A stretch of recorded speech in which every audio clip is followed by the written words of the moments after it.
That's so good. That's so good. We were talking about the difference earlier of like emotions, feelings, and moods. What have you seen that help people move into a longer term positive mood? You know, some of what you and I have been talking about, it's kind of like acute. It's kind of like, okay, you've got this anxious, you got this this panic. And now we're talking about reprogramming. I love the metaphor, by the way, of choosing the paintings and whether or not they still fit the wall or still fit your home, or whether or not they're somebody else's. In terms of establishing a long-term, more positive mood where people just feel like more alive and better about life. Because I don't know how you sense it, but sometimes in the world right now, a lot of people are very morose or numb, or maybe sometimes they're discouraged. And those aren't necessarily bad things, but they're certainly not the positive range people want to feel. That sense of enthusiasm, love, passion, aliveness, vibrancy. And that's harder to move into. That requires more of like a longer term view, moving into moods that stick around a little bit more, that are more of the positive range. What are some things that you've recommended or help people put together a plan so that their enduring mood is better than, it has been, even if they have those acute, negative emotions or responses, but their overall mood improves? Do you have strategies for that? Absolutely. What's coming to mind as you're saying that is the way we wire it is the way we'll fire it. And so that's back to the programming, right? And so if you've been programming your mind, your body, your nervous system, and your other systems to be morose, then that's what your body is going to continue to produce. And I could go down a whole rabbit hole. I'll just do a little peek into the rabbit hole of Alice's rabbit hole, if you will, and then we'll come back to Yes. that. Because what I want us to attain, and I truly, from the depths of my soul, believe that you can. All of us have the potential. And you have to create the bullseye. So, in my very first session, when I teach my clients, is you create the bullseye. What does it look like?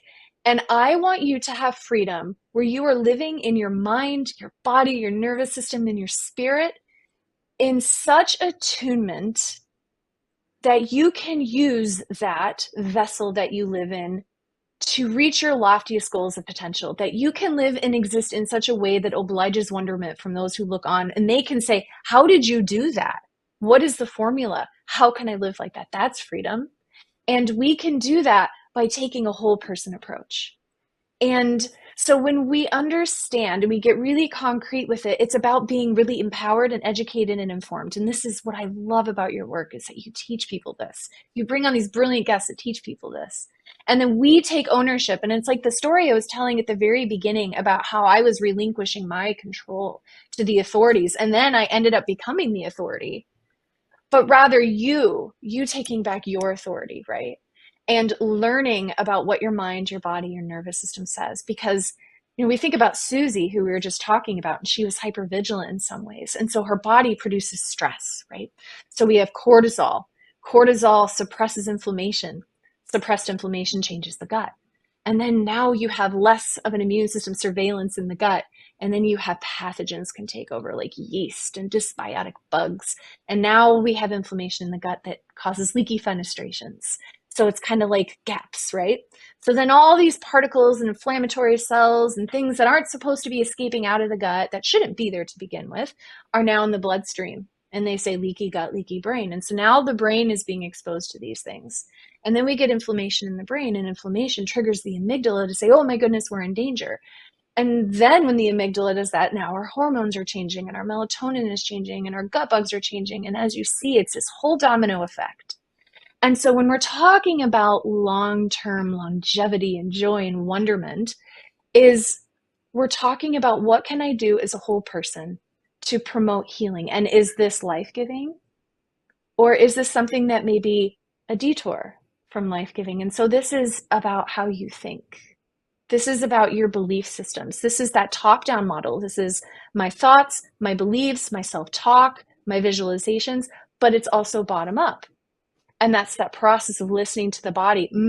I'm noticing that I have gut anxiety. I have churning and butterflies in my gut. So let's do some gut work. Let's pay attention to the gut. And then what we'll see is step-by-step sequential change. I really appreciate the 10% Happier podcast because sometimes I see this a lot with my clients, is that sometimes when we're improving, that if I'm not anxiety or panic free, then I'm failing Mhm. and it's not Yeah. working and I can't get better.